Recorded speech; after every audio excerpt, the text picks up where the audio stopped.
नांदेडमध्ये माजी खासदार हेमंत पाटील यांचं जोरदार स्वागत. जेसीबीने फुलांची उधळण करत केले स्वागत. मंत्रिपदाचा दर्जा मिळाल्यानंतर माजी खासदार हेमंत पाटील यांचे आज नांदेडमध्ये आगमन झाले.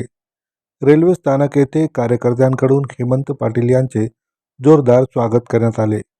शिवाय शहरात जेसीबी व फुलांची उधळण करण्यात आली. क्रेनचे 4 क्विंटल पुष्पहार टाकून सत्कार करण्यात आला.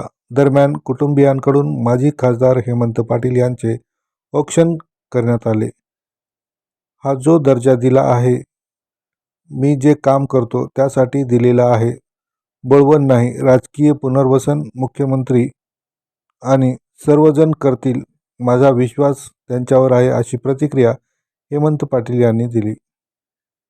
मी मनापासून महाराष्ट्र राज्याचे मुख्यमंत्री माननीय एकनाथ शिंदे साहेब, माननीय उपमुख्यमंत्री देवेंद्रजी, माननीय अजितदादा व सर्व मंत्रिमंडळाचे मनापासून आभार मानतो. कारण हळद हे पीक महाराष्ट्रामध्ये मोठ्या प्रमाणात दुर्लक्षित होतं आणि महाराष्ट्र हा जगामध्ये सगळ्यात जास्त हळद पिकवणारा राष्ट्र आहे आणि म्हणून आज त्यांनी या पिकामध्ये काम करत असल्यामुळे जो काही दर्जा मंत्रिपदाचा दिलेला आहे त्यामुळे निश्चित या पिकालाही न्याय मिळेल आणि जे काही गेल्या 10 वर्षापासून आम्ही हळद संशोधन केंद्र, प्रक्रिया केंद्र हे जे काम करतोय त्या कामाचा एक सन्मान झालेला. आगामी विधानसभेच्या निवडणुकीमध्ये तुमच्यावरती हिंगोली नांदेडची जबाबदारी, त्याचसोबत पाटील दाम्पत्याला दक्षिण किंवा उत्तरची जबाबदारी देणार हे चर्चा आहे. वरिष्ठ ठरवतील त्या पद्धतीने काम करणारा मी कार्यकर्ता आहे आणि निश्चित हिंगोली आणि नांदेड जिल्ह्यामध्ये मोठ्या प्रमाणामध्ये शिवसेना, भाजप आणि महायुतीच्या उमेदवार हे विजयी होतील त्याचा विश्वास आहे मला.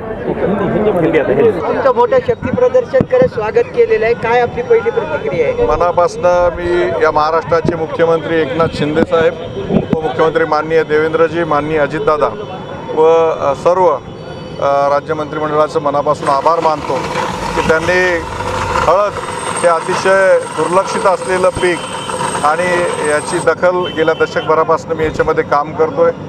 त्या संशोधन केंद्राच्या अध्यक्षपदी तर मी होतोच, परंतु त्याला दर्जा दिल्यामुळे एक गती या कामाला मिळेल. मनापासून धन्यवाद.